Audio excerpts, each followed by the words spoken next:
সুপ্রিয় শিক্ষার্থীরা, এই মুহূর্তে তোমরা যে যেখান থেকে আমাকে দেখছো সবারই সুস্থতা এবং দীর্ঘ কামনা করছি। আজকের ক্লাসে আমি নবম দশম শ্রেণীর তোমাদের পদার্থবিজ্ঞান যে বইটা রয়েছে সেই বইয়ের প্রথম অধ্যায় নিয়ে একটু আলোচনা করব। এই পদার্থবিজ্ঞানের প্রথম অধ্যায়টা তোমাদের মোটামুটি একটা অবহেলিত চ্যাপ্টার। আমি বেশিরভাগ বাচ্চা কাচ্চাদের দেখি যে এই অধ্যায়টা তারা স্কিপ করে চলে যায় এবং এই অধ্যায়ের তোমার বিভিন্ন বিজ্ঞানীদের যে নাম, তারপর হচ্ছে বিজ্ঞানীদের অবদান, তাদের সাল, এই জিনিসগুলো স্কিপ করে চলে যায় এবং যার ফলশ্রুতিতে দেখা যায় যে তোমার এসএসসি পরীক্ষায় প্রতিটা বোর্ডেই প্রতিটা বছরেই এই অধ্যায় থেকে কিছু না কিছু এমসিকিউ প্রশ্ন থাকে এবং মাঝে মধ্যে দেখা যায় যে সৃজনশীল প্রশ্নতেও এখান থেকে স্লাইড ক্যালিপার্স, স্ক্রু গজ এগুলার একটা ম্যাথ দিয়ে দেয়। তো এই অধ্যায়টা অবশ্যই পরীক্ষার জন্য ইম্পর্টেন্ট এবং পরীক্ষার থেকে বেশি ইম্পর্টেন্ট হচ্ছে পদার্থবিজ্ঞান যে নতুন একটা সাবজেক্ট। তোমাদের এইটা তো পদার্থবিজ্ঞান ছিল না, বিজ্ঞান সবকিছু একত্রে ছিল। তো নতুন একটা বিষয়, 9-এ যারা উঠেছ তাদের জন্য পদার্থবিজ্ঞান নতুন একটা বিষয়। এই পদার্থবিজ্ঞানটা আসলে কি, এখানে কোন সব বিষয় নিয়ে আলোচনা করা হয় এবং আমাদের এই প্রাত্যহিক জীবনে, আমাদের দৈনন্দিন জীবনে এই পদার্থবিজ্ঞানের অবদান কি, সেই বিষয়গুলো তুমি যদি ফিল করতে চাও তাহলে এই অধ্যায়টা খুব মনোযোগ সহকারে পড়তে হবে। হ্যাঁ, এটা আসলে আমাদের একজন সায়েন্সের স্টুডেন্ট হিসেবে নৈতিক দায়িত্ব যে ফিজিক্সের বিষয়গুলো এখানে কি নিয়ে আলোচনা করা হয় এবং এটার অবদান কি, এবং এই অধ্যায়ে যে তোমাদের বিভিন্ন বিজ্ঞানীদের নাম দেওয়া রয়েছে এগুলো খুব ইম্পর্টেন্ট, কারণ তাদের অবদানের কারণে আজকে কিন্তু আমাদের এই মডার্ন যে সোসাইটিতে আমরা বসবাস করি, ডিজিটাল যুগে বসবাস করি, বিজ্ঞানের যুগে বসবাস করি, এগুলো তাদেরই অবদান। এই যে ধরো যে আমি যে ফোনটা দিয়ে ভিডিও করছি, প্লাস হচ্ছে এই যে রুমের লাইট, ঠিক আছে, তারপরে হচ্ছে এভরিথিং যা কিছু আছে, বর্তমান যত টেকনোলজি আছে, এই যে নেটের মাধ্যমে তোমরা এই ক্লাসটা দেখতে পাচ্ছ, এগুলো সবই কিন্তু ফিজিক্সের অন্তর্ভুক্ত। তো আমাদের ফিজিক্সটা জানতে হবে, খুব সুন্দরভাবে ফিল করতে হবে। হ্যাঁ, তো প্রথম অধ্যায়টা তোমাদের কাছে আমার একটা অনুরোধ থাকবে যে অধ্যায়টা তোমরা প্রচুর পরিমাণে রিডিং করবা। হ্যাঁ, প্রচুর পরিমাণে তোমাদের রিডিং করতে হবে এবং খুব মনোযোগ সহকারে করতে হবে। দেখো যে অধ্যায়টা, এই অধ্যায়টার নাম কি, যে ভৌত রাশি ও তাদের পরিমাণ। প্রথমেই দেখো একটা সুন্দর একটা ছবি দেওয়া আছে, একটা যন্ত্র দেখে মনে হচ্ছে যে বড় ধরনের কোনো যন্ত্র। তো এটা আসলে সাইজে বড়, কিন্তু এই যন্ত্রটা আসলে একটা ঘড়ি। হ্যাঁ, এটা দিয়ে সময় মাপা হয়, এটা হচ্ছে অ্যাটমিক ক্লক, ঠিক আছে, এটা দিয়ে পারফেক্ট সময়টা মেজারমেন্ট করা হয়।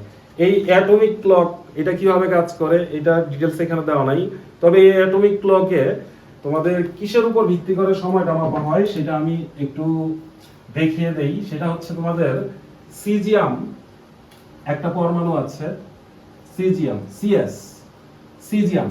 এইটা দেখবা যে পর্যায় সারণী, কেমিস্ট্রিতে যে পর্যায় সারণী, সেখানে পর্যায় সারণীতে 1 নম্বর গ্রুপে এই মৌলটা আছে। 1 নম্বর গ্রুপে কি কি আছে? হাইড্রোজেন, লিথিয়াম, সোডিয়াম, ঠিক না? লিথিয়াম, সোডিয়াম, তারপরে কি পটাশিয়াম, তারপরে কি রুবিডিয়াম, তারপরে হচ্ছে সিজিয়াম, তারপর হচ্ছে ফ্রান্সিয়াম। এই সিজিয়াম যেটা, সেটার পারমাণবিক সংখ্যা তোমরা জানো যে এটার পারমাণবিক সংখ্যা হচ্ছে 55। এই সিজিয়ামের একটা আইসোটোপ যার ভর সংখ্যা হচ্ছে 133, ঠিক আছে। এই সিজিয়ামের প্রকৃতিতে মূলত এই একটা আইসোটোপই পাওয়া যায়, কিন্তু এছাড়াও সিজিয়ামের টোটাল 41টা আইসোটোপ আছে, ঠিক আছে। এটা পরবর্তী বড় ক্লাসে গেলে তোমরা হয়তো এটা নিয়ে পড়বা যে সিজিয়ামের টোটাল 41টা আইসোটোপ আছে। তার মধ্যে এটা হচ্ছে একটা বিশেষ আইসোটোপ যেটা হচ্ছে প্রকৃতিতে পাওয়া যায়। এই যে সিজিয়াম 133 যে আইসোটোপ, এই আইসোটোপ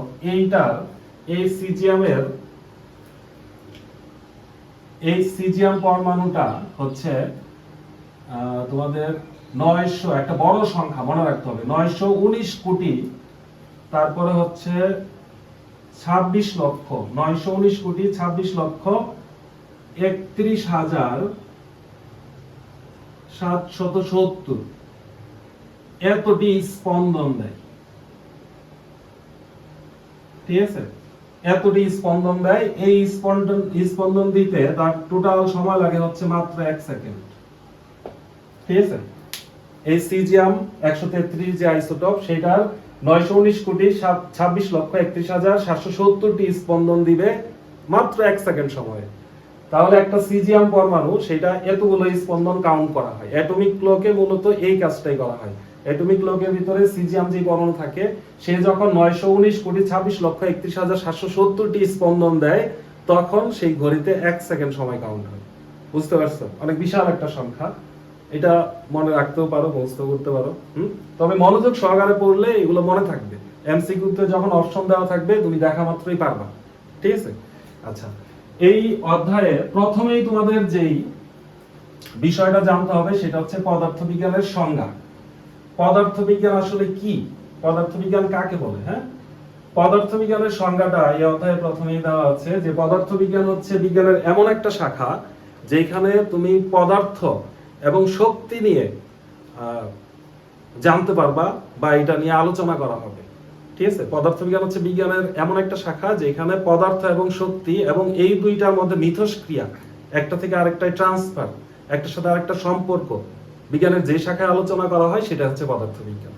পদার্থবিজ্ঞানকে আলোচনার সুবিধার্থে দুই ভাগে ভাগ করা হয়েছে। একটা হচ্ছে চিরায়ত পদার্থবিজ্ঞান আর একটা হচ্ছে আধুনিক পদার্থবিজ্ঞান।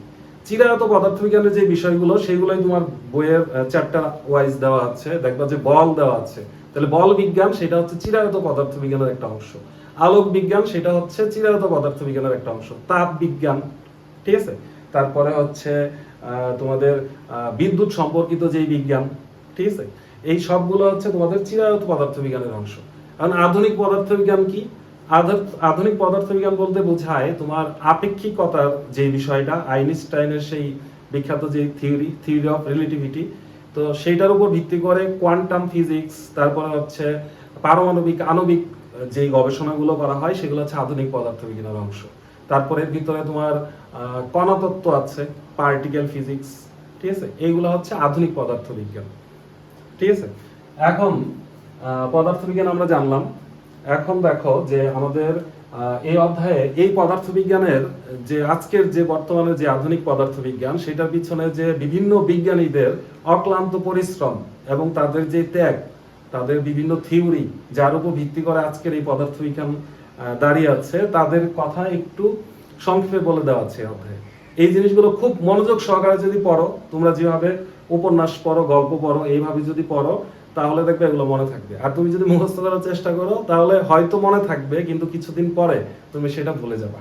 তো আমার অনুরোধ থাকবে তোমরা এগুলো একটু মনোযোগ সহকারে পড়বা। আমি কিছু বিজ্ঞানী, উল্লেখযোগ্য কিছু বিজ্ঞানীর নাম এখানে লিখে দিচ্ছি এবং তাদের অবদানের বিষয়গুলো আমি লিখব মার্কারে প্রবলেম।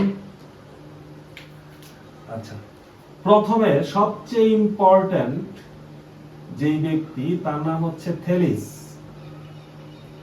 ঠিক আছে, সে হচ্ছে 624 বিসিতে, বিফোর ক্রাইস্ট। বিসি মানে কি? Before Christ. একটু মনে রাখো, বিফোর ক্রাইস্ট। এসি কি? After Christ. যীশু খ্রিস্ট জন্মের আরো 624 বছর পূর্বে থেলিসের জন্ম, অনেক প্রাচীন। এখন 2026 চলে, এই 2026 হচ্ছে আমাদের এসি মানে আফটার ক্রাইস্ট। যীশু খ্রিস্টের জন্মের আনুমানিক যে জন্মসাল সেটার পরবর্তী 2026 সাল এখন চলে, এইটা হচ্ছে খ্রিস্টাব্দ। আর এটা হচ্ছে আমাদের খ্রিস্টপূর্ব, যীশু খ্রিস্ট জন্মের আগের, বিফোর ক্রাইস্ট। ঠিক আছে, এটা হচ্ছে থেলিস। তারপরে আমি কয়েকটা বিজ্ঞানীর নাম লিখে তারপরে তাদের অবদানের কথা একত্রে বলার চেষ্টা করব। থেলিসের পরে সবচেয়ে ইম্পর্টেন্ট হচ্ছে আমাদের মহান পিথাগোরাস। পিথাগোরাসের নাম নিশ্চয়ই তোমরা শুনেছ, ক্লাস 8এই শোনার কথা, মহান পিথাগোরাস। ঠিক আছে, সে হচ্ছে এই টাইমকার, এই সময়কারী। তার জন্ম আনুমানিক হচ্ছে 527 খ্রিস্টপূর্ব। ঠিক আছে, তারপরে এখানে আরেকজন বিজ্ঞানী যার নাম হচ্ছে আর্কিমিডিস। আর্কিমিডিসও কিন্তু অনেক প্রাচীন। আর্কিমিডিস, ঠিক আছে, আর্কিমিডিসের আনুমানিক হচ্ছে তোমার 287 বিসি। এগুলো আনুমানিক সাল, একুরেট জন্মসাল না। ঠিক আছে, এগুলো মনে রাখতেও পারো, আবার না রাখলেও সমস্যা নেই, একটু পড়লেই হবে। তারপরে হচ্ছে আমাদের ডেমোক্রিটাস।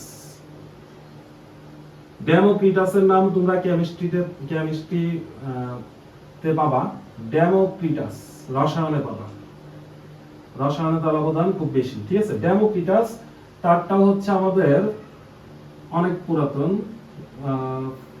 460 খ্রিস্টপূর্ব। হ্যাঁ, তারপরে ডেমোক্রিটাসের পরে আমরা যার নাম উল্লেখযোগ্য না, গ্রিক এই প্রাচীন এই চারটা নাম আপাতত এটা নিয়ে একটু আলোচনা করি। দেখো, থেলিস, সে হচ্ছে সবচেয়ে প্রাচীন বিজ্ঞানী, সে মূলত একজন দার্শনিক।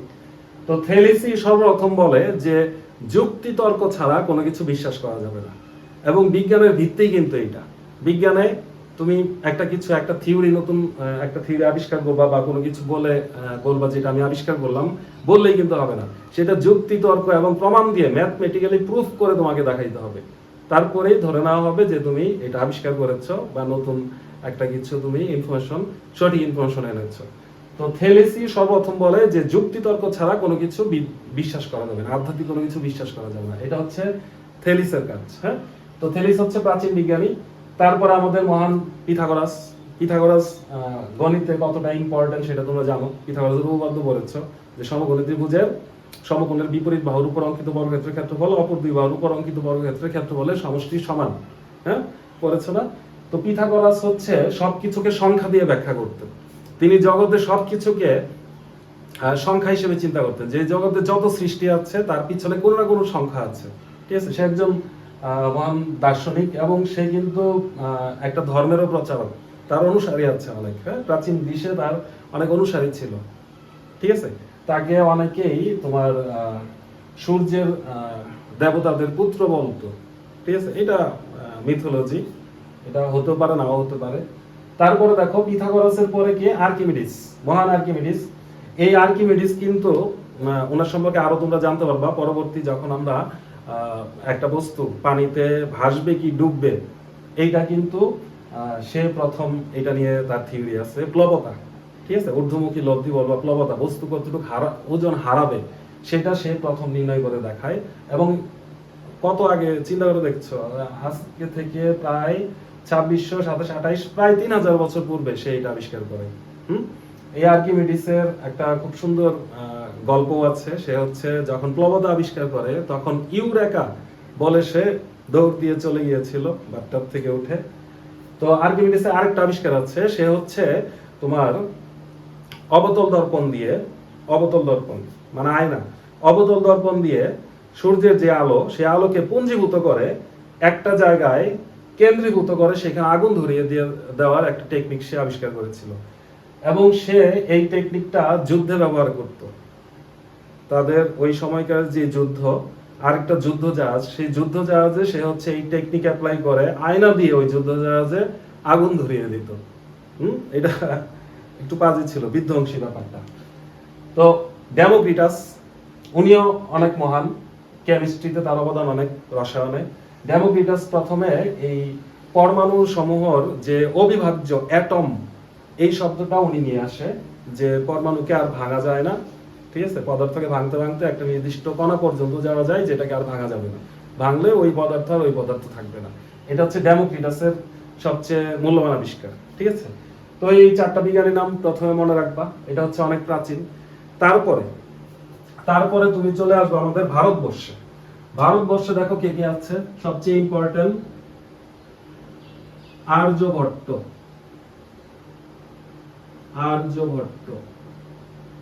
ঠিক আছে, আর্যভট্ট, ট দুইটা হবে, আর্যভট্ট। ঠিক আছে, আর্যভট্ট। তারপরে হচ্ছে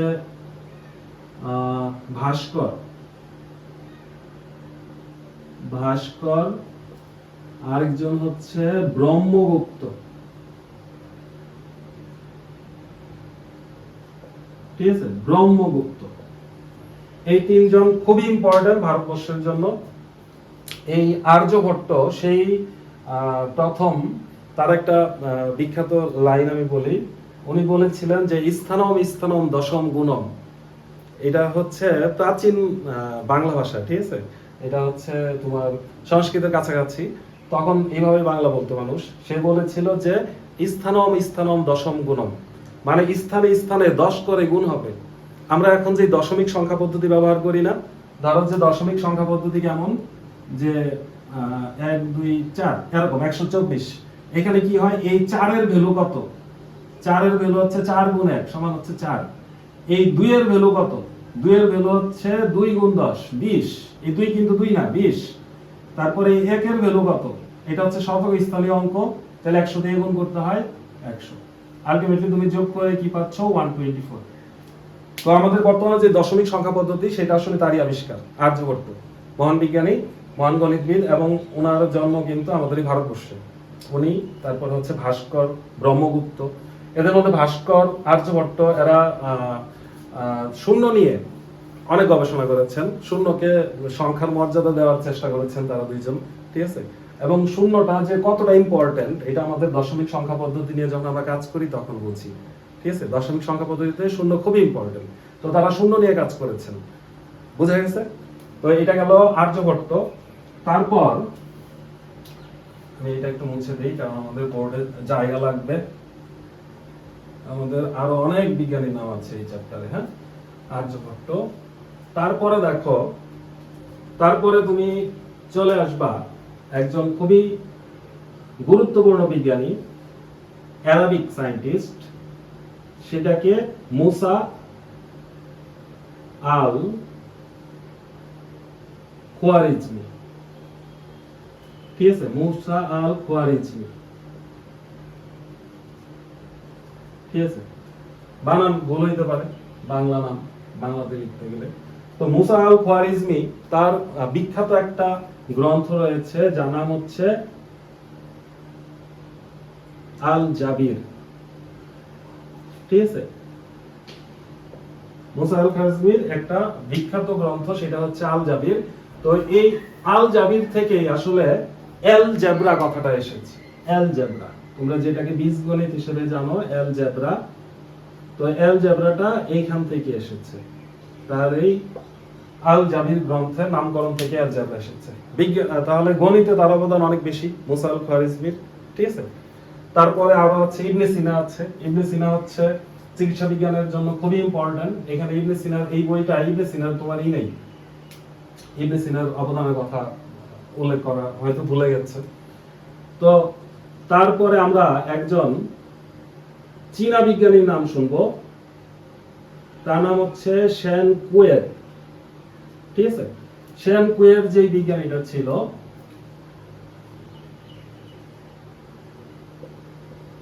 সে সবচেয়ে বেশি কাজ করেছিল তোমার চুম্বক নিয়ে। শেন কুয়ের সবচেয়ে বেশি কাজ করেছিল চুম্বক নিয়ে। ম্যাগনেটের যে ম্যাগনেটিক ফিল্ড, উত্তর মেরু দক্ষিণ মেরু দিক নির্দেশন যে ধর্ম, সেটা সেই প্রথম দেখিয়েছিল। এবং শেন কুয়েরই প্রথম তোমার ওই যে কম্পাস আছে না, জ্যামিতির কম্পাস না, ওই যে যেই কম্পাস দিয়ে দিক নির্দেশ করা হয় উত্তর মেরু দক্ষিণ মেরু, এটা সে হচ্ছে চুম্বক দিয়ে তৈরি করে, ঠিক আছে। এবং সেটা ওই টাইমে খুবই যুগান্তকারী একটা আবিষ্কার ছিল, সেটা দিয়েই জাহাজে তারা দিক নির্দেশ দেখে গন্তব্যে যেতে পারত। জাহাজের ভিতর থেকে কিন্তু সমুদ্রের মাঝে একটা কম্পাস ছাড়া জাহাজ চালানো মুশকিল, অনেক মুশকিল, ঠিক আছে। তার আগে মানুষ কিভাবে জাহাজ চালাইতো, তারাও দেখে দেখে রাতে চালাইতো, দিনের বেলায় জাহাজ বন্ধ রাখতো, তারা রাতে তারা দেখে তারার সাথে অ্যালাইন করে তারা দিক নির্ণয় করতো যে দিকে যেতে হবে, ঠিক আছে। তো শেন কুয়োর গেল, এটা হচ্ছে আমাদের চায়না বিজ্ঞানী। এরপরে হচ্ছে আমাদের রেনেসা যুগ, এটা মনে রাখতে হবে। 1600 থেকে 1700 শতাব্দীতে একটা রেনেসা যুগ চলে, এটা খুব ইম্পর্টেন্ট। 16 শতাব্দী, 16 শতাব্দী থেকে 17 শতাব্দী, ঠিক আছে। এই 16 শতাব্দী থেকে 17 শতাব্দী এই পর্যন্ত ইউরোপে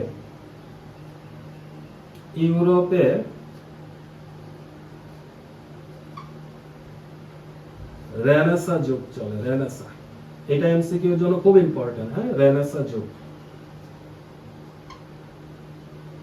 ঠিক আছে, এটা খুবই ইম্পর্টেন্ট। এই রেনেসা যুগ এটা চলে 1600 শতাব্দী থেকে 1700 শতাব্দী, ঠিক আছে। এই রেনেসা যুগে একটা চন্দ্রবিন্দু হবে।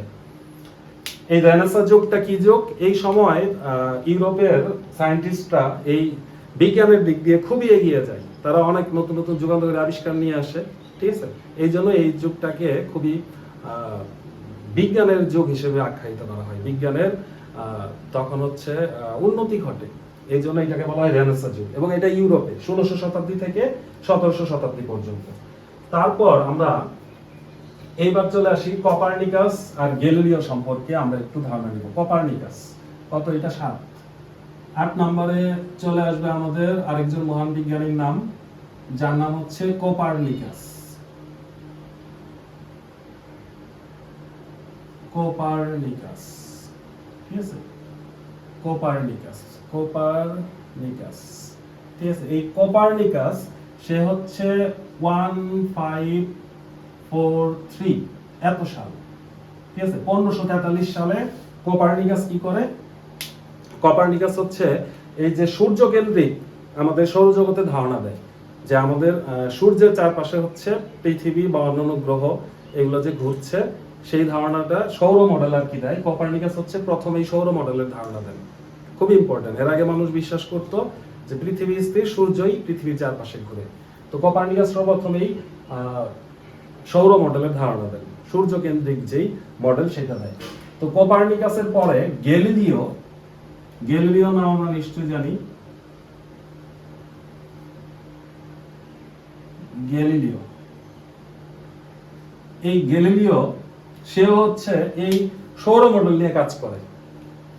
কোপারনিকাসের যে সৌর মডেল সেটাকে আরো বিভিন্ন, সে তখন তো ওই যে আমাদের বাইনোকুলার দিয়ে তারা হচ্ছে দেখতো, তারা দেখতো, দেখে সেইখান থেকে গ্যালিলিও বলে যে না, কোপারনিকাসের কথা সত্য, সূর্যের চারপাশেই পৃথিবী এবং অন্যান্য গ্রহগুলো ঘুরে। তো এই কারণে গ্যালিলিওকে কিন্তু গৃহবন্দীও রাখা হয়। তখনকার সময় যে ধর্মযাজকরা ছিল, ধর্মীয় গুরু ছিল, তাদের ধর্মের বিরুদ্ধে যায় এই কথাটা যে সূর্যের চারপাশে পৃথিবী ঘুরে। এই কারণে তাকে কিন্তু গৃহবন্দীও করা হয়, ঠিক আছে, এবং তাকে অনেকভাবে অপমান অপদস্থ করা হয়, এটা মনে রেখো। এবার আসো আমাদের নিউটন। নিউটন, বিজ্ঞানী নিউটন, যার মাথায় কি পড়েছিল, আপেল, এটা সবাই জানো, ঠিক না? নিউটন, আর নিউটিন লিখতে গেছিলাম মনে হয়। নিউটন, বানান টানান ভুল হলে ক্ষমাসুলভ দৃষ্টি দেখো। নিউটন সে হচ্ছে 1687 তার জন্ম, 1687 তার জন্ম। এই নিউটন কি করে, নিউটন বল নামক একটা নতুন জিনিস নিয়ে আসে। নিউটনের দেখবা বলের উপর তার 3টা সূত্র আছে। হ্যাঁ, প্রথম সূত্র কি, যে বাইরে থেকে বল প্রয়োগ না করলে স্থির বস্তু স্থির থাকবে, গতিশীল বস্তু আজীবন সেই গতিতে একই দিকে চলতে থাকবে, ঠিক আছে। বস্তু ভরবেগের পরিবর্তন হয় প্রযুক্ত বলের সমানুপাতিক, এবং বল যেদিকে ক্রিয়া করে ভরবেগের পরিবর্তন সেদিকে ঘটে। 3 নাম্বারটা কি, প্রত্যেক ক্রিয়ার একটা সমান ও বিপরীত প্রতিক্রিয়া আছে। তো এটা হচ্ছে বলের 3টা সূত্র। এটা বল চ্যাপ্টারে যে আমি আরো ডিটেইলস পড়াবো। তো বলের 3টা সূত্র সে দেয়, সাথে হচ্ছে মহাকর্ষ সূত্র দেয়। মহাকর্ষ সূত্রটা কি, যে পৃথিবীর প্রতিটা বস্তু কণা, পৃথিবীর না, এই মহাবিশ্বের প্রতিটি বস্তু কণা একে অপরকে নিজ দিকে আকর্ষণ করে, ঠিক আছে। এই আকর্ষণ বলের মান বস্তু দুইটার ভরের গুণফলের সমানুপাতিক, মধ্যবর্তী দূরত্বের বর্গের ব্যস্তানুপাতিক, এবং এই বল এদের সংযোগ সরলরেখা বরাবর ক্রিয়া করে। তাহলে নিউটনের সূত্রগুলো খুবই ইম্পর্টেন্ট, এই কারণে নিউটনকে আমরা চিনি, ঠিক আছে, পদার্থবিজ্ঞানের জনক হিসেবেই চিনি আমরা নিউটনকে। আচ্ছা, তো নিউটনের সাথে আরেকজন বিজ্ঞানীর নাম ইম্পর্টেন্ট, সেটা হচ্ছে লিবনিজ। প্লাস দিয়ে দিলাম, লিবনিজ। প্লাস মানে কিন্তু আবার অন্য কিছু বুঝছো না। লিবনিজ আর নিউটন দুইজন মিলে একটা জিনিস তৈরি করেন, সেটা হচ্ছে ক্যালকুলাস। তোমরা ইন্টারে উঠলে ক্যালকুলাস পাবা, ঠিক আছে, গণিতের একটা শাখা ক্যালকুলাস, ঠিক আছে। এই ক্যালকুলাসটা নিউটন আর লিবনিজ মিলে তারা হচ্ছে এই ক্যালকুলাসের ধারণা নিয়ে আসে প্রথম, সেখান থেকে ক্যালকুলাসের উদ্ভব। নিউটনেরটা গেল। এবার আসো আরো কিছু বিজ্ঞানী আছে, লর্ড কেলভিন আছে, তারপর হচ্ছে ভোল্টা আছে। লর্ড কেলভিন, লর্ড কেলভিন, ঠিক আছে, লর্ড কেলভিন, তারপরে হচ্ছে ভোল্টা, ভোল্টা, তারপরে মাইকেল ফ্যারাডে আছে, ঠিক আছে। লর্ড কেলভিন, ভোল্টা, তারপর হচ্ছে ফ্যারাডে, হেনরি, এরা আছে, ফ্যারাডে, ফ্যারাডে, হেনরি, ঠিক আছে। এই বিজ্ঞানীগুলো রয়েছে। এদের জন্মসাল খুব ইম্পর্টেন্ট না, তবে যদি জানতে চাও তবে লিখে রাখতে পারো যে লর্ড কেলভিন হচ্ছে 1850 সালে জন্মগ্রহণ করেন, লর্ড কেলভিন, এবং তার ভোল্টা হচ্ছে 1800 সালে। হ্যাঁ, লর্ড কেলভিন তার অবদান কি? সে হচ্ছে কেলভিন স্কেল শুনেছো না, যে কেলভিন স্কেল তাপমাত্রা নির্ণয়ের জন্য কেলভিন স্কেল, তার নাম অনুসারে কেলভিন স্কেল রাখা হয়। এবং তোমরা দেখবা যে তাপমাত্রার এসআই একক হচ্ছে কেলভিন, যখন ম্যাথ করবা দেখবা কেলভিন দিয়ে করতে হবে। তো লর্ড কেলভিন খুবই গুরুত্বপূর্ণ। সে হচ্ছে থার্মোডায়নামিক্স নামক দুইটা সূত্র প্রয়োগ করে। সে হচ্ছে মানে এই তাপমাত্রার উপর দুইটা সূত্র প্রয়োগ করে। এই সূত্র নিয়ে তোমরা পরবর্তী ক্লাসে বিস্তারিত পড়বা, আর একটু বড় হইলে, এখন নাই সেটা। তো ভোল্টা হচ্ছে তড়িৎ কোষ আবিষ্কার করে, ব্যাটারি। ঠিক আছে, ব্যাটারিকে এই জন্য ভোল্টাইক কোষ বলা হয়। ভোল্টা 1800 সালে জন্মগ্রহণ করে, সে হচ্ছে ব্যাটারি তৈরি করে। ঠিক আছে, তারপর হচ্ছে মাইকেল ফ্যারাডে আর হচ্ছে হেনরি, এই দুইজন হচ্ছে, এখানে একটা প্লাস দিয়ে দিই, এই প্লাস, এই দুইজন মিলে চৌম্বক ক্ষেত্র থেকে, ম্যাগনেটিক ফিল্ড থেকে তারা হচ্ছে বিদ্যুৎ তৈরি করে, চৌম্বক থেকে বিদ্যুৎ। বুঝছো, মাইকেল ফ্যারাডে আর হেনরি দুইজন মিলে চুম্বক থেকে বিদ্যুৎ তৈরি করার একটা প্রসেস তৈরি করে। ওকে, আমাদের বিদ্যুৎ কেন্দ্রে যেটা ইউজ করা হয়, জলবিদ্যুৎ কেন্দ্র, ঠিক আছে, সেখানে হচ্ছে কাপ্তাই জলবিদ্যুৎ কেন্দ্রতে যেই প্রসেসটা ইউজ করা হয়, সেখানে কিন্তু প্রথমে যান্ত্রিক শক্তিকে একটা ম্যাগনেটিক ফিল্ড তৈরি করা হয়, সেইখান থেকে বিদ্যুৎ তৈরি করা হয়, এবং তার পিছনে অবদানকার মাইকেল ফ্যারাডে আর হচ্ছে হেনরি। ঠিক আছে, তারপরে হচ্ছে আমি এর পরবর্তীতে আমরা এটা একটু মুছে দিই। হ্যাঁ, বোর্ডে জায়গা কম। এর পরবর্তীতে রনজেন, এখানে অল্প একটু জায়গা আছে, আমি আরো কিছু বিজ্ঞানীর নাম লিখি। দেখো, রনজেন হচ্ছে আমাদের, এটা হবে 13 নাম্বার। রনজেন কি আবিষ্কার করে? রঞ্জন রশ্মি বা এক্স রে আবিষ্কার করে। ঠিক আছে, রনজেন, তার জন্ম হচ্ছে 1895, 1895। ঠিক আছে, 1895। সে কি আবিষ্কার করে? সে হচ্ছে এক্স রে আবিষ্কার করে। এক্স রে কি জিনিস মনে হচ্ছে? ওই যে মানুষের হাত পা ভেঙে গেলে তখন একটা ছবি তুলে না, হাড়ের ছবি তুলে, সেটা এক্স রে দিয়ে করা হয়। এই এক্স রে বা রঞ্জন রশ্মি, এটা আবিষ্কার করে কে? রনজেন। খুব ইম্পর্টেন্ট। এর আগে অনেক চিকিৎসা পেতে, হাড়টা ভাঙলে সেটার একুরেট চিকিৎসা পাওয়া যেত না। এখন হচ্ছে এই এক্স রে এর কারণে, বদৌলতে আমরা কিন্তু এই চিকিৎসা খুব সহজে পাই। তাহলে রনজেনের যে আবিষ্কার, সেটা কিন্তু খুব গুরুত্বপূর্ণ। হ্যাঁ, রনজেন। তারপরে রনজেনের পরে আরেকটা বিজ্ঞানী আছে, সেটা হচ্ছে ডিরাক, 14 নাম্বার। ডিরাক, বইতে আছে এগুলো সবই। হ্যাঁ, তোমরা একটু রিডিং করবো মনোযোগ সহকারে, তাহলে বুঝতে পারবা। এই ডিরাক, তার জন্ম হচ্ছে 1931-এ, 1931। সে কি আবিষ্কার করে? ডিরাক, সে হচ্ছে প্রতিকণা আবিষ্কার করে, অ্যান্টি পার্টিকেল। প্রতিকণা, কণা কোনগুলো? ইলেকট্রন, প্রোটন, নিউট্রন, এগুলা। সে হচ্ছে অ্যান্টি নিউট্রিনো, অ্যান্টি ইলেকট্রন। ঠিক আছে, এগুলো আবিষ্কার করে। খুবই ইম্পর্টেন্ট এটা। আধুনিক ফিজিক্সে, আধুনিক পদার্থবিজ্ঞানে এই ডিরাকের অবদান অনেক বেশি। ঠিক আছে, কণা তত্ত্ব যেখানে আবিষ্কার করা হয়, নিয়ে আলোচনা করা হয়। তারপরে 15 নাম্বার একজন সায়েন্টিস্ট, আমি এখন পিয়েরে কুরি আর হচ্ছে মেরি কুরির নাম উল্লেখযোগ্য। পিয়েরে কুরি ও মেরি কুরি।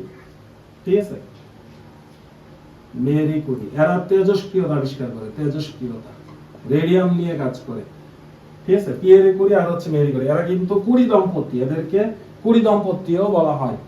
এরা হচ্ছে দম্পতি মানে হচ্ছে এরা হাজবেন্ড ওয়াইফ। ঠিক আছে, তো এরা দুইজন মিলে হচ্ছে তেজস্ক্রিয়তা ব্যাখ্যা করেন। কিসের তেজস্ক্রিয়তা? রেডিয়ামের তেজস্ক্রিয়তা। রেডিয়াম চিনো তোমরা? রেডিয়াম, ওই যে আমাদের অনেক ধরনের তসবি থাকে, তসবি তিলাওয়াত করে যে তসবি, সেখানে দেখবা কিছু তসবি আছে যেগুলো হচ্ছে অন্ধকারে আলো দেয়, তো সেটার ভিতর রেডিয়াম থাকে, যেটা তেজস্ক্রিয় পদার্থ, সেখান থেকে আলো ছড়ায়। ঠিক আছে, তো এই রেডিয়াম থেকে যে তেজস্ক্রিয়তা ছড়ায়, সেটা নিয়ে কাজ করেছে কে? পিয়েরে কুরি ও হচ্ছে মেরি কুরি, কুরি দম্পতি। এরা দুইজন মিলে রেডিয়াম নিয়ে আবিষ্কার করে, এবং এইটার ফলশ্রুতিতে এরা কিন্তু এই তেজস্ক্রিয়তা দ্বারা আক্রান্ত হয়ে তাদের হচ্ছে পরবর্তীতে ক্যান্সার রোগ ধরা পড়ে এবং তারা মারা যায় এই ক্যান্সার রোগের কারণে। তো তাদের অবদান অনেক বেশি, ঠিক আছে। এই রেডিয়াম কিন্তু তেজস্ক্রিয়তা, এইটা মেডিকেল সায়েন্সে খুবই ইম্পর্টেন্ট। এই তেজস্ক্রিয় বস্তু নিয়ে অনেক ধরনের ট্রিটমেন্ট করা হয়, ঠিক আছে। তো তাদের প্রবলেম হয়ে যায়, তো তাদের অবদান অনেক অনস্বীকার্য। এখন সবচেয়ে মোস্ট ইম্পর্টেন্ট বিজ্ঞানী সেটা হচ্ছে আমাদের আইনস্টাইন, আলবার্ট আইনস্টাইন। হ্যাঁ, আলবার্ট আইনস্টাইন। আলবার্ট আইনস্টাইনের আলবার্ট আইনস্টাইন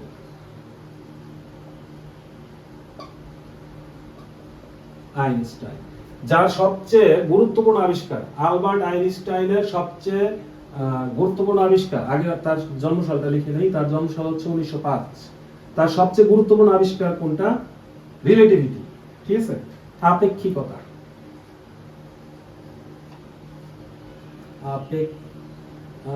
বানান এত ভুল হচ্ছে, আপেক্ষিকতা, ঠিক আছে, রিলেটিভিটি আবিষ্কার করে সে। এবং তার সবচেয়ে বিখ্যাত একটা সমীকরণ, সেটা সবাই জানে, E সমান কি?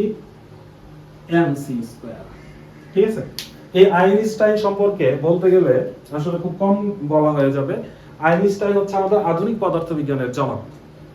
আইনস্টাইন তার রিলেটিভিটি থিওরিটা দেওয়ার পর তখন সময়টাকে পর্যন্ত উনি আপেক্ষিক বানায় ফেলে, এবং সেটা প্রমাণিত। সময় সব জায়গায় এক না, এই মহাবিশ্বের সব জায়গায় সময় একভাবে চলবে না, ঠিক আছে। এই আপেক্ষিকতার বিষয় আনার পর ফিজিক্সের সবগুলো ইকুয়েশন নতুন ভাবে সাজাইতে হয়, ঠিক আছে। তো আইনস্টাইন খুবই গুরুত্বপূর্ণ একজন বিজ্ঞানী, এবং তার সবচেয়ে বিখ্যাত সমীকরণ E সমান হচ্ছে mc স্কয়ার। এই সমীকরণে E হচ্ছে এনার্জি, শক্তি, আর m হচ্ছে বস্তুর ভর, আর c হচ্ছে আলোর বেগ, ঠিক আছে, আলোর বেগ। এই আলোর বেগ তোমরা হয়তো জানো যে আলোর বেগ কত? 3 লক্ষ কিলোমিটার পার সেকেন্ড, মানে আলো 1 সেকেন্ডে 3 লক্ষ কিলোমিটার যাবে, অথবা এটাকে তুমি বলতে পারো 30 কোটি মিটার পার সেকেন্ড, ঠিক আছে। তো এখানে আলোর বেগ বসালে আর তুমি ভর বসালে, কোনো একটা বস্তুকে তুমি যদি শক্তিতে রূপান্তরিত করতে চাও, তাহলে ধরো 1 কেজি ভরের একটা বস্তুকে তুমি শক্তিতে রূপান্তর করবা, তাহলে এখানে 1 কেজি বসাবা, আলোর বেগ বসাবা, স্কয়ার করে দিবা, মোট যা হবে তত জুল শক্তি উৎপন্ন হবে। খুবই ইম্পর্টেন্ট ইকুয়েশন এটা, ঠিক আছে। এইটার জন্য এত বিশাল পরিমাণ শক্তি আমরা নিউক্লিয়ার বোমা থেকে পাই, ঠিক আছে, নিউক্লিয়ার বিদ্যুৎ কেন্দ্র থেকে পাই। E সমান হচ্ছে mc স্কয়ার। এর আগে বিজ্ঞানীরা বিশ্বাস করতো যে পদার্থকে সৃষ্টি বা ধ্বংস করা যায় না, কিন্তু আসলে পদার্থকে ধ্বংস করে সেখান থেকে শক্তিতে ডাইভার্ট করা যায়। এই সূত্র থেকে সেটাই হচ্ছে প্রমাণিত হয়, বোঝা গেছে। তো এই হচ্ছে আমাদের বিভিন্ন বিজ্ঞানীদের বর্ণনা। এবার আমাদের দেশীয় বিজ্ঞানী নিয়ে আমি একটু আলোচনা করব, যে সবচেয়ে ইম্পর্টেন্ট এই চ্যাপ্টারে সবচেয়ে ইম্পর্টেন্ট বিজ্ঞানী, যার উপরে প্রায় এসএসসিতে এমসিকিউ আসে, সে হচ্ছে আমাদের স্যার জগদীশ চন্দ্র বসু। আমি একটু স্যার জগদীশ চন্দ্র বসুর জন্য একটু জায়গা করে নিচ্ছি এখানে, ঠিক আছে। স্যার জগদীশ চন্দ্র বসু, উনি জন্মগ্রহণ করেন 1858 সালে। কালিতে প্রবলেম,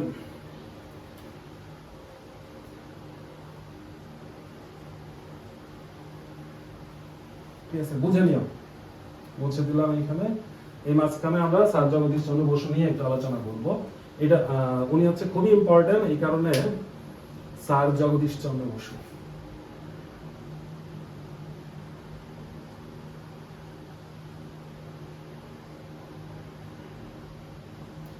স্যার জগদীশ চন্দ্র বসু, ঠিক আছে। তার জন্ম হচ্ছে 1858 সালের 30 নভেম্বর। হ্যাঁ, সালের 30 নভেম্বর,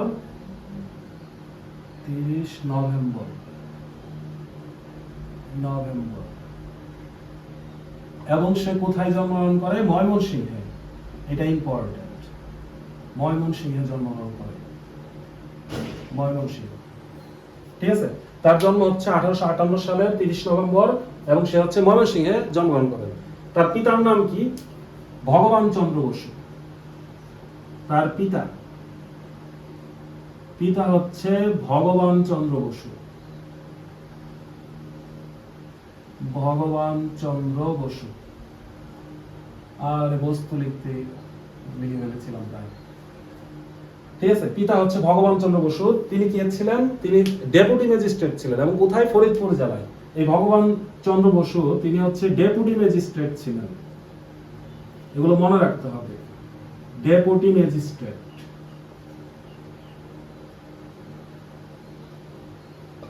ঠিক আছে, ডেপুটি ম্যাজিস্ট্রেট ছিলেন এবং কোথায়? ফরিদপুরে। ঠিক আছে, ফরিদপুরে তিনি ডেপুটি ম্যাজিস্ট্রেট ছিলেন, ফরিদপুরে। ঠিক আছে, এখন তার আবিষ্কারগুলো কি কি? তার প্রধান আবিষ্কার ক্যাসকোগ্রাফ।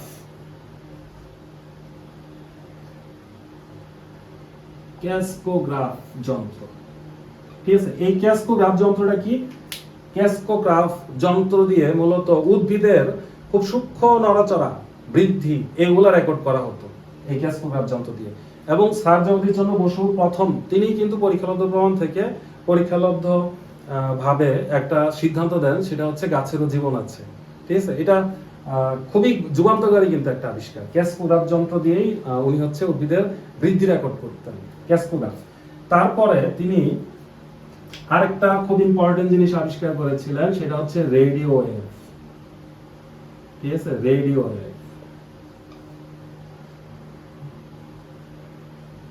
রেডিও ওয়েভ, যদিও আমরা রেডিও ওয়েভের রেডিও ওয়েভ এটা মুছে লিখি। ওয়েভ মানে কি? তরঙ্গ। তিনি ক্ষুদ্র তরঙ্গ আবিষ্কার করে, একবারে ক্ষুদ্র তরঙ্গ, যেটা হচ্ছে তোমার তার ছাড়া এক জায়গা থেকে আরেক জায়গায় তথ্য প্রেরণ করতে পারবে। রেডিও ওয়েভ, যেটা দিয়ে বর্তমান পৃথিবীতে এত ডাটা আমরা কালেক্ট করতে পারি। ওয়াইফাই থেকে নেট তুমি ইউজ করতেছো তার ছাড়া, তারপরে হচ্ছে বেতার রেডিও চলছে তার ছাড়া, টেলিভিশন চলছে। তো এই যে ওয়েভ, এটা নিয়ে উনি ব্যাপক কাজ করেন এবং এটার আবিষ্কারক হিসেবে তাকেও মানা হয় অনেক জায়গায়। ঠিক আছে, যদিও তার আগে এই রেডিও ওয়েভ আবিষ্কারের যে কৃতিত্ব সেটা দেওয়া হয় মার্কনিকে। ঠিক আছে, মার্কনি হচ্ছে রেডিও ওয়েভের আবিষ্কারক, কিন্তু তার অবদানও অনেক বেশি। তো স্যার জগদীশ চন্দ্র বসু কি করে? এই রেডিও ওয়েভ এটাকে 5 মিলিমিটার পর্যন্ত সে নামিয়ে আনতে সক্ষম হয়। ঠিক আছে, সে যে মাইক্রোওয়েভ তৈরি করে সেটা তরঙ্গ দৈর্ঘ্য 5 মিলিমিটার পর্যন্ত নিয়ে আসে। আমরা তরঙ্গ দৈর্ঘ্য চ্যাপ্টারে যে এটা নিয়ে আরো ডিটেইলস পড়ব। ঠিক আছে, রেডিও আবিষ্কার করে এবং 1917 সালে তিনি হচ্ছে বসু মন্দির প্রতিষ্ঠা করে। এটা মনে রেখো, 1917 সালে বসু মন্দির, এটা কিন্তু মন্দির না, এটা হচ্ছে গবেষণা কেন্দ্র, বসু মন্দির প্রতিষ্ঠা করেন। এবং তিনি পড়ালেখা করে কলকাতার সেন্ট জোসেফ স্কুলে পড়ালেখা করে। হ্যাঁ, ঠিক আছে, তারপরে স্কুল আছে, কলেজ আছে। সে লন্ডনে গিয়ে পড়ালেখা করে, সেখানে হচ্ছে কেমব্রিজ থেকে সে ফিজিক্সে অনার্স কমপ্লিট করে। হ্যাঁ, তো 1917 সালে তিনি কি করে? বসু মন্দির প্রতিষ্ঠা করেন, যেখানে সে উদ্ভিদের এই যে উদ্ভিদের গবেষণা, সেই গবেষণার কার্যগুলো সেখানে হচ্ছে করা হতো বসু মন্দিরে। 1917 সালে বসু মন্দির প্রতিষ্ঠা করেন এবং সেটার আমরা তার কিছু লেখা বই রয়েছে। তার মধ্যে সবচেয়ে ইম্পর্টেন্ট বই হচ্ছে দুইটা, একটা হচ্ছে অব্যক্ত, ঠিক আছে, আর একটা হচ্ছে রেসপন্স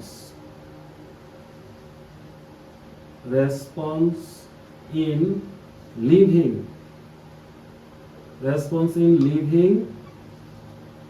and non-living।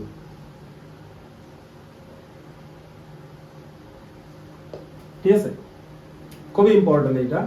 এবং সে হচ্ছে আমাদের কলকাতায় এসে সে হচ্ছে অধ্যাপনা শুরু করে দেন। হ্যাঁ, ঠিক আছে, তো এই হচ্ছে স্যার জগদীশ চন্দ্র বসু। তার সম্পর্কে তোমরা আরো পড়তে পারো, এখন গুগলে সার্চ দিলেই তার সবকিছু, তার বায়োডাটা চলে আসবে।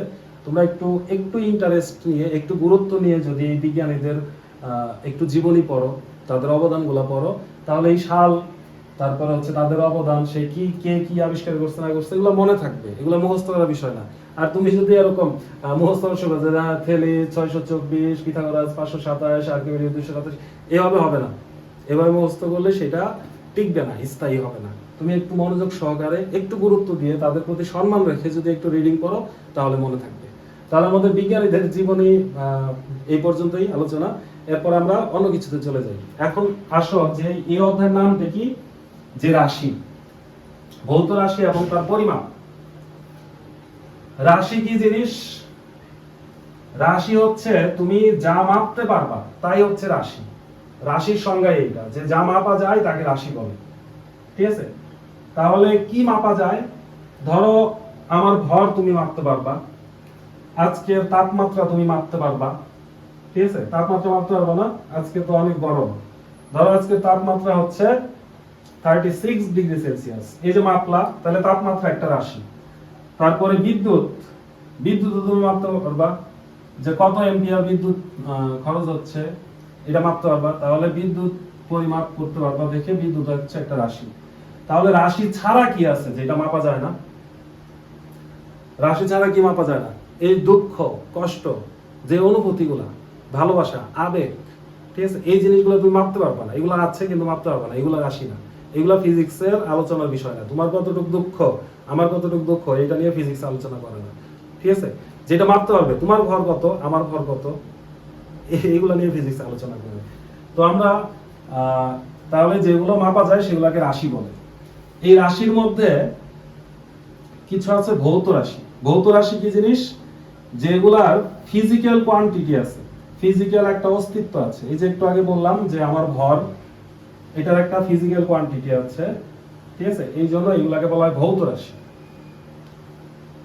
বুঝতে পারছো? ভৌত রাশি ছাড়াও কিন্তু রাশি আছে। ওই যে আমরা ধরে নেই না, যে মনে করি বাবার বয়স 1 বছর, পুত্রের বয়স তাহলে x - 20 বছর, এরকম ধরে নিয়ে যখন আমরা ইকুয়েশন দাঁড় করাই, সেটাও কিন্তু একটা রাশি, বীজগাণিতিক রাশি। যে 2x না, ধরো x² + 2x + 3 সমান হচ্ছে 0, এটা কিন্তু একটা বীজগাণিতিক রাশি, বীজগাণিতিক সমীকরণ, তার ভিতরে কিন্তু রাশি। তো এই রাশিটা কিন্তু ভৌত রাশি না, এটার ফিজিক্যাল কোয়ান্টিটি নাই, x, সেটার কোনো ফিজিক্যাল অস্তিত্ব নাই। বুঝা গেছে? তাহলে ভৌত রাশি, এই রাশির মধ্যে রাশি আবার দুই প্রকার, একটা হচ্ছে মৌলিক রাশি আর একটা হচ্ছে লব্ধ রাশি। ঠিক আছে? মৌলিক রাশি, এই পৃথিবীতে মোট 60টা মৌলিক রাশি রয়েছে। মৌলিক রাশি হচ্ছে 60টা, এটা মনে রাখো। হ্যাঁ,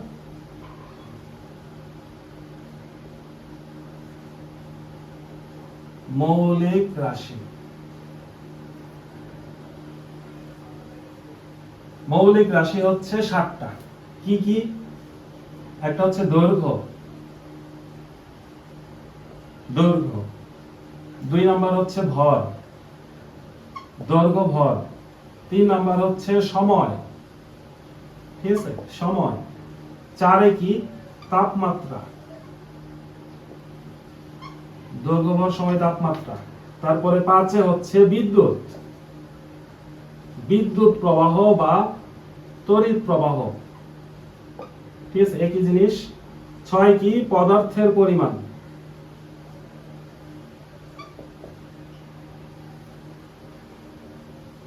পদার্থের পরিমাণ। আর আমাদের 7 নাম্বার হচ্ছে দীপন তীব্রতা, দীপন তীব্রতা। বানান ভুল হইতে পারে, ঋষিকার না দীর্ঘিকার, আমি কনফার্ম না। দীপন তীব্রতা। হ্যাঁ, দৈর্ঘ্য ভর সময় তাপমাত্রা বিদ্যুৎ প্রবাহ পদার্থ পরিমাণ দীপন তীব্রতা, এই 7টাই হচ্ছে মৌলিক রাশি। এই রাশিগুলো ছাড়া যতগুলো রাশি আছে তোমার আশেপাশে সবগুলো হচ্ছে লব্ধ রাশি। লব্ধ রাশি কি? যেই রাশিগুলো কোনো না কোনো ভাবে এই রাশির উপর নির্ভর করে তাদেরকে বলা হয় লব্ধ রাশি। আর মৌলিক রাশি কি? এই রাশিগুলো কারোর উপর নির্ভর করে না, এরা হচ্ছে সরাসরি তুমি মাপতে পারবে এগুলা। ঠিক আছে? মৌলিক রাশি, যেটা অন্য কোনো রাশি থেকে প্রতিপাদন করা হয় না। এখন এগুলোর একক জানতে হবে, এসআই একক। দৈর্ঘ্য পরিমাপের এসআই একক হচ্ছে মিটার। ঠিক আছে? মিটার, এটাকে এম দ্বারা প্রকাশ করা হয়। ভর পরিমাপের এসআই একক হচ্ছে কেজি বা কিলোগ্রাম। ঠিক আছে? কেজি, কিলোগ্রাম বুঝো, এটা দরকার নাই, ডিটেইলস লিখলাম না। কিলোগ্রাম। সময়ের একক এসআই একক হচ্ছে সেকেন্ড। ঠিক আছে? এস দিয়ে প্রকাশ করা হয়। তাপমাত্রা এসআই একক হচ্ছে কেলভিন। মনে আছে আমাদের কেলভিন, একজন বিজ্ঞানীর নাম কেলভিন, কে দ্বারা প্রকাশ করা হবে। বিদ্যুৎ প্রবাহ, বিদ্যুৎ প্রবাহ হচ্ছে অ্যাম্পিয়ার। অ্যাম্পিয়ার, ঠিক আছে, এর দিয়ে প্রকাশ করা হবে, ঠিক আছে। তারপর পদার্থের পরিমাণ, এটার একক হচ্ছে মোল। কেমিস্ট্রিতে এটা ব্যাপক আলোচনা করা হবে, মোল, এটাকে এরকম ভাবে লেখা হয়, মোল। দীপন তীব্রতা, এটার একক হচ্ছে ক্যান্ডেলা, ক্যান্ডেলা, সিডি। এই দীপন তীব্রতা, এই জিনিসটা একটু বুঝছো, এগুলো তো বুঝোই, দৈর্ঘ্য, ভর, সময়, তাপমাত্রা, বিদ্যুৎ প্রবাহ, বিদ্যুৎ কতটুকু প্রবাহিত হচ্ছে, পদার্থের পরিমাণ হচ্ছে মোল। এই মোলটা মূলত একটা অ্যাভোগাড্রো সংখ্যা, এবং সেটা কি 6.023 গুণ হচ্ছে 10 এর পাওয়ার 23, 10 টু দি পাওয়ার 23, ঠিক আছে। এতগুলো সংখ্যক অণুকেই বলা হয় এক মোল। পদার্থের পরিমাণ হচ্ছে মোল। দীপন তীব্রতা কি? এই যে আলোর যে তীব্রতা, আমার চারপাশে যে আলো এখন একরকম তীব্র, রাতে একটু কমে যাবে, দিনের বেলা আরো বেশি আলো, এই যে আলোর যে তীব্রতা পরিমাপ করার যেই একক, সেটা হচ্ছে ক্যান্ডেলা, ঠিক আছে। দীপন তীব্রতা মানে আলোক উজ্জ্বলতা, একই কথা। এই সাতটা হচ্ছে মৌলিক রাশি, ঠিক আছে। এখন এখানে আমরা শুরুতেই মনে হয় আমি সিজিয়াম পরমাণু দেখিয়েছিলাম যে 1 সেকেন্ড আসলে কতটুকু সময়, একটা সিজিয়াম পরমাণু যে কম্পন দেখেছিলাম না। এবার দেখো মিটারের সংজ্ঞা কি, এগুলোর সংজ্ঞা দেওয়া আছে যে মিটার আসলে কি, 1 মিটার মানে কি। তোমরা তো জানো যে স্কেলের ভিতরে সেন্টিমিটার দাগ কাটা থাকে, 100 সেন্টিমিটার 1 মিটার, এটা সবাই জানো। কিন্তু আসলে 1 মিটার কি, এই 1 মিটার যে এইটুক দৈর্ঘ্য, এটা আসলে কোথায় থেকে আসলো? এটা হচ্ছে তোমাদের যে আলোর বেগ, সেটা থেকে আসছে। তোমরা আলোর বেগ জানো না? আলোর বেগকে সি দ্বারা প্রকাশ করা হয়, ঠিক আছে। এই যে আলোর বেগ, একটু বড় করে লিখি, সি, এটা আমরা জানি কি 3 × 10⁸ মিটার পার সেকেন্ড। তার মানে কি আলো 1 সেকেন্ডে 30 কোটি মিটার যায়, বুঝছো? আসলে এটা একুরেট মান না, একুরেট মানটা হবে এরকম, একিউরেট মানটা হচ্ছে এরকম, সেটা হচ্ছে 29 কোটি 97 লক্ষ 29 কোটি 97 লক্ষ 26 29 কোটি 97 লক্ষ 26 হাজার, না 26 লক্ষ, দূর এটা কি লিখলাম, না 92, এটা তো সিজিয়াম লিখে ফেলছি, 92,000, হ্যাঁ, 29 কোটি 97 লক্ষ 92,458 এত মিটার পার সেকেন্ড, ঠিক আছে। 29 কোটি 97 লক্ষ 92,458 মিটার পার সেকেন্ড, হ্যাঁ, এটা একুরেট, ঠিক আছে। এটা হচ্ছে একুরেট যে 1 সেকেন্ডে আলো আসলে 29 কোটি 97 লক্ষ 92,458 মিটার যায়, বুঝছো? তো এইটুক দূরত্ব 1 সেকেন্ডে যাবে, তাহলে 1 সেকেন্ডে মিটারের সংখ্যাটা এরকম যে 1 সেকেন্ডে আলো যতটুক যাবে তার 29 কোটি 97 লক্ষ 92,458 ভাগের 1 ভাগকে 1 মিটার বলে, বুঝছো? তার মানে 1 মিটারের সংজ্ঞা হচ্ছে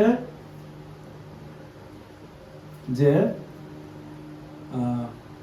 এই যে এটা নিচে এটা বা এটা, একুরেট বললে এটা বলতে হবে, আর আনুমানিক বললে এটা বলতে হবে 30 কোটি, ঠিক আছে। 1 মিটার মানে হচ্ছে আলো 1 সেকেন্ডে যতটুক যাবে তার এত ভাগের 1 ভাগ, বুঝছো ঘটনাটা, ঠিক আছে। অনেক বড় বড় সংখ্যা, তো এইগুলাই বিজ্ঞানীরা এক সময় আবিষ্কার করতো, এইগুলোর উপরে আমাদের বর্তমান সভ্যতা দাঁড়িয়ে আছে, হ্যাঁ। তো এগুলো একটু জানতে হবে, তোমরা বই থেকে এগুলো একটু পড়ে নিবা, হ্যাঁ, যে এইখানে মিটারের সংজ্ঞা, তারপরে সেকেন্ডের সংজ্ঞা, এগুলো একটু পড়ে নিবা, কেজির সংজ্ঞা আছে, ঠিক আছে। তারপরে হচ্ছে তাপমাত্রার সংজ্ঞা দেওয়া আছে, দেখবা যে এখানে তাপমাত্রার সংজ্ঞাটা কেলভিন, যেটা 1 কেলভিন আসলে কতটুকু এটা বলে দেওয়া আছে। ওই যে পানির যে তাপমাত্রা সেটার উপরে নির্ভর করে, এটা স্ফুটনাঙ্ক আর হচ্ছে পানির গলনাঙ্ক, এটার 100 ভাগের 1 ভাগ, ঠিক আছে। তো এগুলা একটু পড়ে নিবা, বই থেকে রিডিং করে নিবা, নইলে ক্লাস অনেক বড় হয়ে যাবে এই ক্ষুদ্র ক্ষুদ্র জিনিস দেখাইতে থাকলে। এখন এই চ্যাপ্টারের সবচেয়ে এমসিকিউ এর জন্য সবচেয়ে ইম্পর্টেন্ট একটা টপিকস দেখবো আমরা, সেটা হচ্ছে গুণিতক বা উপসর্গ।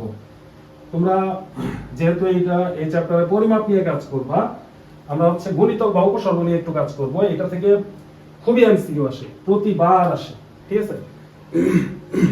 তোমরা ছোট ক্লাসে শিখেছো না যে কিলাইয়া হাকাইয়া ডাকাত মারিলে দেশে শান্তি মিলিবে, কিলোমিটার, হেক্টোমিটার, ডাকাত কি ডেকামিটার, মারিলে কি মিটার, দেশে মানে কি ডেসিমিটার, শান্তি সেন্টিমিটার, মিলিবে মিলিমিটার।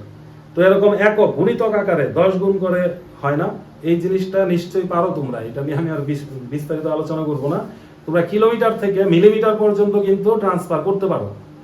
তোমাকে যদি বলা হয় 1 কিলোমিটার সমান, আমি তারপরে একটু দেখাই দিই। তোমাকে যদি বলে যে 1 কিলোমিটার সমান হচ্ছে কত সেন্টিমিটার, ঠিক আছে, এটা প্রশ্ন। তখন তুমি কি করবা? কিলোমিটার পরিবর্তে লিখে দিবা, গুণ করে দিবা। 1 তো লিখলা, ধরো এখানে 1 এর জায়গায় আমি 2 দিয়ে বুঝাই ব্যাপারটা। 2 কিলোমিটার সমান কত সেন্টিমিটার, তাহলে তুমি এই 2 কিলোমিটার লিখলা। তারপরে তুমি সেই ছন্দ বলা শুরু করবা যে কিলাইয়া হাকাইয়া ডাকাত মারিলে দেশে শান্তি, শেষ, সেন্টিমিটার হয়ে গেল। 2 দিয়ে গুণ করলে কয়টা শূন্য? 5টা শূন্য না? তাহলে 2 তারপরে হচ্ছে 5টা শূন্য, এত সেন্টিমিটার। আমি কি বুঝাইতে পারছি? যদি কিলোমিটার থেকে তোমাকে যদি ডেসিমিটার বানাইতে বলে, ডেসিমিটার বানাইতে বলবে, তাহলে তুমি কি করবা? 2 লিখলা, তারপরে সেই আমাদের যেই কবিতা সেটা বলা শুরু করবা, কিলাইয়া হাকাইয়া ডাকাত মারিলে দেশে, শেষ, ডেসিমিটার। মানে যেখান থেকে শুরু, যেটা থেকে ট্রান্সফার করবা সেটা থেকে শুরু, আর যেটাতে করবা সেটাতে যে শেষ। 1 থেকে শুরু হয় 0 পর্যন্ত লিখবা, কিলাইয়া হাকাইয়া ডাকাত মারিলে দেশে, শেষ। এবার গুণ করে দাও, 2 দিয়ে 4টা শূন্য, এই যে ডেসিমিটার। আমি কি বুঝাইতে পারছি এই ব্যাপারটা? ধরো যদি বিপরীত কোনো কিছু থাকে, তোমাকে বললো যে 5 লিখলাম কেন, এটা আসলে ছোট ক্লাসের তো এই জন্য বাংলা চলে আসে। ধরো বললো যে 5 মিটার দিয়েই লিখি। ধরো যে বললো 5 মিটার, 5 মিটার সমান কত কিলোমিটার। কি করবা?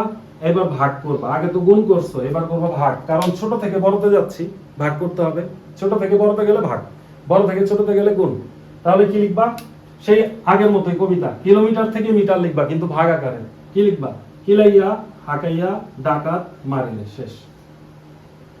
আমি কি বুঝাইতে পারছি ব্যাপারটা? আর এটা ভাগ করলে কত হবে? 0.005, এত কিলোমিটার। বুঝছো? কবিতা একটাই, যখন বড় থেকে ছোটতে যাবা তখন গুণ করবা, যখন ছোট থেকে বড়তে আসবা তখন ভাগ করবা, ঠিক আছে? তো কিলোমিটার থেকে মিলিমিটার পর্যন্ত আমরা যাওয়া শিখলাম। এটা মিটারেও যাওয়া যায়, গ্রামেও যাওয়া যায়, লিটারেও যাওয়া যায়, তাই না? ফিজিক্সে আমাদের এটা অ্যাম্পিয়ারেও তুমি ট্রান্সফার করতে পারবা, ফ্যারাডেও কেউ ট্রান্সফার করতে পারবা, নিউটন বল যে আছে সেটাকেও ট্রান্সফার করতে পারবা, ঠিক আছে? এখন আমরা তো একটু বড় হয়েছি, এগুলো তো ছোট বাচ্চাদের 5-6 এর। তো আমাদের এই এককগুলোকে আরেকটু বড় করতে হবে, আরেকটু ছোট করতে হবে। কিলোমিটারের উপরে চলে যাব আমরা, এবং হচ্ছে মিলিমিটার থেকেও নিচে নামবো, মানে আরো ক্ষুদ্র ক্ষুদ্র মাপ। আমাদের পরমাণু, সেটার ব্যাস অনেক ক্ষুদ্র না, তাহলে ক্ষুদ্র একক দরকার। সেগুলো দেখো আমাদের বইতে, সেগুলাই দেওয়া আছে। প্রথমে আমরা ধরো মিটার নিয়ে চিন্তা করি, যে প্রথমে হচ্ছে 1 মিটার হচ্ছে আদর্শ রূপ। হ্যাঁ, 1 মিটার আমি দৈর্ঘ্য দিয়ে দেখাচ্ছি, পরে অন্যগুলো ট্রান্সফার করবো। মিটার, তাহলে মিটারের 1000 গুণ হচ্ছে কিলোমিটার। তার মানে 1 কিলোমিটার সেটা কত? 10 টু দি পাওয়ার 3 মিটার, 1000 গুণ, তাই না? ঠিক আছে? কিলো, কিলোর পরে আসবে মেগা, 1 মেগা। আচ্ছা, এগুলা এই কিলোমিটার আর বাংলায় কি লিখবো? একটু বাংলায় লিখে দিই, দাঁড়াও, তারপরে আমি ইংলিশ করতেছি। একটু বাংলায় লিখে দিই, ঠিক আছে? একটু বাংলায় লিখে দেই, তারপরে হচ্ছে ইংলিশে লিখবো। ধরো আমাদের একক যেটা, সেটা হচ্ছে মিটার। এটার চেয়ে 1000 গুণ বেশি হইলে কি হবে? কিলো হবে। তাহলে 1 কিলো, কিলো সমান কি হবে? 10 টু দি পাওয়ার 3, মানে 1000 গুণ। 1 কিলো সমান 10 কিউ।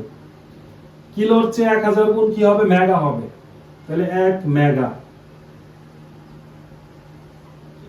মেগা কি হবে? কিলোর চেয়ে 1000 গুণ। তাহলে কিলো সেটা তো মিটারের 1000 গুণই।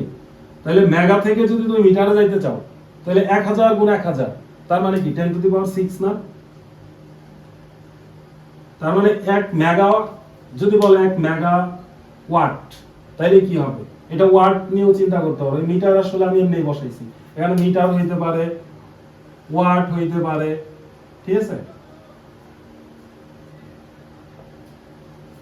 হইতে পারে, ফ্যারাডে হইতে পারে, অ্যাম্পিয়ার হইতে পারে। তো এখানে 1 মেগা মানে কি 10 টু দি পাওয়ার 6, 1 মেগাওয়াট মানে 10 to the power 6 watt, 1 megameter মানে হচ্ছে 10 টু দি পাওয়ার 6 মিটার। মেগার পরে চলে আসবে গিগা, ঠিক আছে, গিগা। গিগা তাহলে আরো পাওয়ার কি 3 বাড়বে না, আরো 1000 গুণ হবে, তাহলে 10 টু দি পাওয়ার 9 হবে, ঠিক আছে। গিগার পরে আসবে টেরা, 1 টেরা। টেরা কি হবে 10 টু দি পাওয়ার 12 হবে তাহলে। তারপরে টেরার পরে আসবে পেটা, 10 টু দি পাওয়ার 15। পেটার পরে আসবে এক্সা, এক্সা, হ্যাঁ, এক্সা হচ্ছে 10 টু দি পাওয়ার 18। সবগুলো দেখো 1000 গুণ করে বাড়ছে খালি, ঠিক আছে, খুব মনে রাখা, খুব সহজ। কিলো, মেগা, গিগা, টেরা, পেটা, এক্সা, বুঝছো? এই জিনিসগুলো তোমরা কিন্তু জানো। ওই যে আমরা যখন এমবি ইউজ করি, মোবাইলে ডেটা ইউজ করি, তখন দেখো বাইট, কিলোবাইট থাকে, কেবি, কেবি মানে হচ্ছে কিলোবাইট, বুঝছো? 1000 গুণ, বাইটের 1000 গুণ হচ্ছে কিলোবাইট। আবার কিলোবাইটের 1000 গুণ হচ্ছে মেগাবাইট, এমবি, যেটাকে তোমরা এমবি বলো, সেটা আসলে মেগাবাইট, মেগা। তারপরে জিবি, গিগাবাইট, এই যে গিগা এখান থেকে আসছে, ঠিক আছে, গিগাবাইট। গিগাবাইটের পরে দেখবে টেরাবাইট, এখন মেমোরিতে কিন্তু টেরাবাইট হয়, ঠিক আছে, অনেক বড় মেমোরি। তার মানে গিগার চেয়ে 1000 গুণ বড়। টেরার চেয়ে বড় যদি সামনে কোনো মেমোরি আসে, সেটা হচ্ছে পেটা। পেটার চেয়ে বড় আসলে সেটা হবে এক্সা। আমি কি বুঝাইতে পারলাম ব্যাপারটা? এখন এগুলো কি দ্বারা প্রকাশ করা হয়? এগুলোকে সব বড় হাতের দিয়ে প্রকাশ করা হবে। এই যে কিলো, এটাকে প্রকাশ করা হয় কে দিয়ে? মেগাকে প্রকাশ করা হয় এম দিয়ে, গিগাকে তাহলে জি দিয়ে, টেরাকে টি দিয়ে, পেটাকে পি দিয়ে, আর এক্সাকে প্রকাশ করা হয় ই দিয়ে, বুঝছো? এই মাঝখানে লিখে দিলাম যে এগুলাকে এইগুলো দিয়ে প্রকাশ করা হয়। এগুলো থাকলে তুমি বুঝবা যে আসলে ঘটনা কি। তাহলে এগুলো গেল বড় বড় একক। এখন ছোট এককগুলো আমাদের দেখা উচিত। আমরা তো মিলি পর্যন্ত চিনি, তাই না? 1 মিলি, ঠিক আছে, মিলি। ওই যে মিলিমিটার পর্যন্ত চলে গেছিলাম না? তাহলে 1 মিলি মানে হচ্ছে 10 টু দি পাওয়ার -3 এত মিটার, বুঝছো? মিলি হচ্ছে কি 1000 ভাগের 1 ভাগ, তাহলে 1 কে 1000 দিয়ে ভাগ করলে তো এটাই হবে, 10 টু দি পাওয়ার -3 হবে না? দেখায় দিই। মিলিমিটার মানে কি 1 মিটারের 1000 ভাগের 1 ভাগ। তুমি 1 কে যদি 1000 দিয়ে ভাগ করো, তাহলে জিনিসটা কেমন হয়? 1/10 কিউব, এরকম হয় না? আর 1/10 কিউব মানে কি 10 টু দি পাওয়ার -3, বুঝছো ঘটনা? তাহলে এটা গেল মিলি। মিলির পরে আসবে মাইক্রো, মাইক্রো, মাইক্রোস্কোপ, মাইক্রোস্কোপ বলা হয় না মাইক্রোস্কোপ? ছোট, মাইক্রো মানে অনেক ছোট। তাহলে মাইক্রো, মাইক্রো হচ্ছে মিলির চেয়ে 1000 ভাগের 1 ভাগ, মানে 10 টু দি পাওয়ার -6, ঠিক আছে। তারপর হচ্ছে ন্যানো, ন্যানো, ন্যানো হচ্ছে 10 টু দি পাওয়ার -9, ঠিক আছে, ন্যানো, মাইক্রো, ন্যানো। তারপরে হচ্ছে পিকো, এখানে আমরা দিছিলাম না, পেটা দিছিলাম না, এখানে হচ্ছে পিকো, 1 পিকো। পিকো মানে হচ্ছে 10 টু দি পাওয়ার -12, ঠিক আছে। তারপর হচ্ছে ফ্যামটো,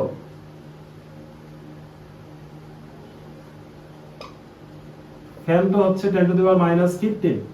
তারপরে হচ্ছে এটো, ঠিক আছে,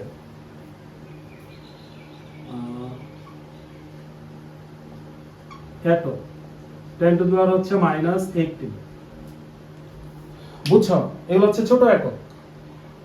যদি তোমাকে বলে যে ছোট একক মানে কি, দেখো এগুলো সবগুলা কিন্তু মিটারে চলে আসছে। যে 1 মিলিমিটার সমান কত? 10 to the power -3 metre. 1 micrometre মানে কি 10 to the power -6 metre. 1 nanometre মানে কি 10 to the power -9 metre. 1 picometre মানে কি 10 টু দি পাওয়ার -12 মিটার। বুঝা গেছে? এরকম। তার মানে তোমাকে এই এককগুলা এগুলাকে দেখো, এগুলাকে ছোট হাতের অক্ষর দিয়ে প্রকাশ করা হয়। মিলিকে ছোট হাতের এম, মাইক্রোকে মিউ দিয়ে প্রকাশ করা হয়, মিউ, মনে রাখো মিউ। ন্যানোকে এম দিয়ে প্রকাশ করা হয়। পিকোকে ছোট হাতের পি, এটা হচ্ছে বড় হাতের পি, আর এটা হচ্ছে ছোট হাতের পি, বুঝছো? ফ্যামটোকে ছোট হাতের এফ দিয়ে প্রকাশ করা হয়, এটোকে এ দিয়ে প্রকাশ করা হয়। ঠিক আছে? এইগুলার ট্রান্সফার যে কি পরিমাণ আসে এমসিকিউ তে, তোমাকে এমসিকিউ এর প্রশ্নটা কিভাবে দিবে আমি সেটা একটু দেখাই দিই। এই পাশে মুছে একটু বুঝাই দিই যে একটু ক্রিটিক্যাল প্রশ্ন করতে পারে এখান থেকে। হ্যাঁ,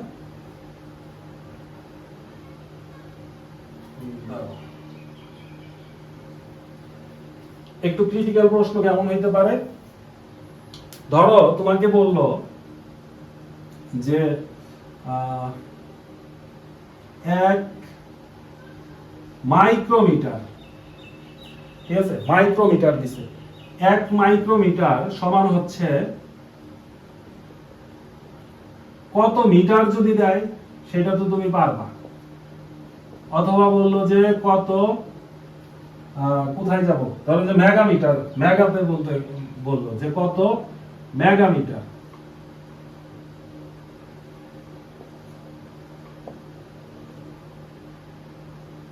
ঠিক আছে, মিটারের জায়গায় আমি অন্য কিছু দেই। আচ্ছা, মিটার দিয়ে প্রথমে দেখো, ঠিক আছে, কত মেগা, কত মেগামিটার, এটা একটা প্রশ্ন। অথবা তোমাকে বললো যে কত টেরামিটার,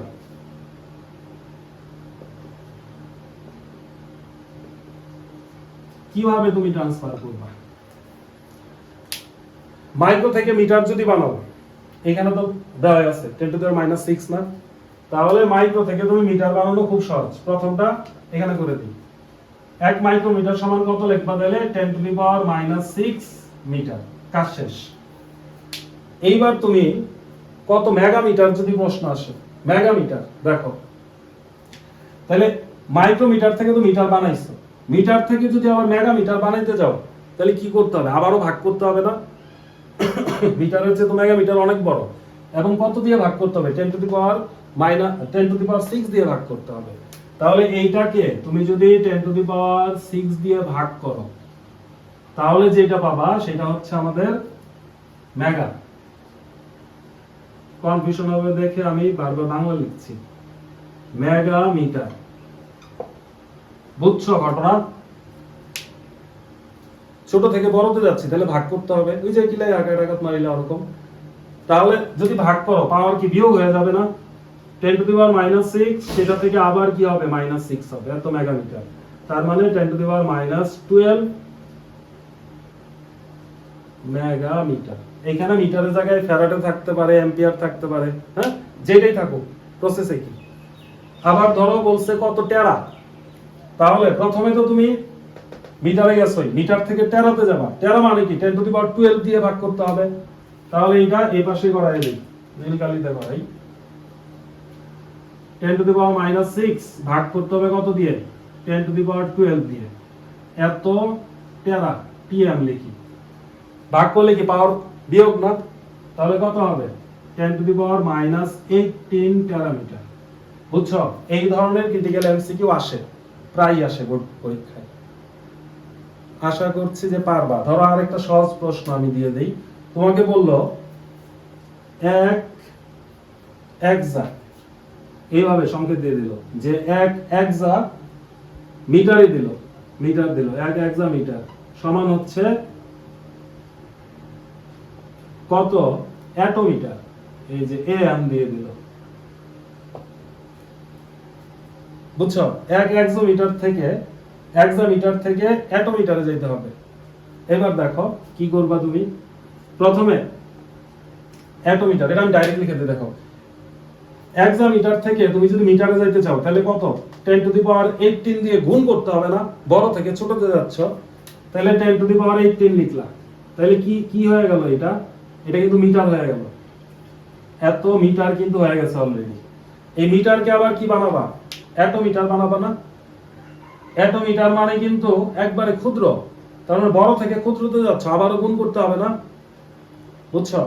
তাহলে এইটাকে যখন আবার তুমি am বানাবা, অ্যাটোমিটার বানাবা, তাহলে 10 টু দি পাওয়ার 18 গুণ হবে 10 টু দি পাওয়ার 18, এত অ্যাটোমিটার হবে।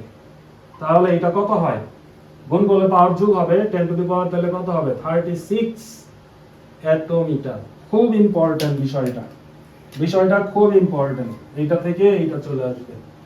তোমরা এই একক ট্রান্সফার গুলো একটু দেখো, নিজেরা একটু প্র্যাকটিস করো, নিজেরা বানিয়ে প্র্যাকটিস করো, অথবা তোমরা বোর্ড কোশ্চেনের এমসিকিউ সলভ করতে পারো শুধুমাত্র এইটার উপরে যে ভিত্তি করে আছে এগুলা, আর হচ্ছে বিজ্ঞানীদের নাম তাদের অবদান দিয়ে। ঠিক আছে, তো ক্লাসটা মনে হয় অনেক লেন্দি হয়ে গেছে। তো আসলে ফিজিক্স অনেক ডিটেলস করতে হয়, এই জন্যই ক্লাসটা একটু লেন্দি হয়েছে। এর পরবর্তী ক্লাসে আমি তোমাদের স্লাইড ক্যালিপার্স, স্ক্রু ওয়াচ, আপেক্ষিক ত্রুটি, ঠিক আছে, এই বিষয়গুলো একবারে ক্রিস্টাল ক্লিয়ার ভাবে বুঝিয়ে দেওয়ার চেষ্টা করব। তো আজ এই পর্যন্তই থাক। আল্লাহ হাফেজ।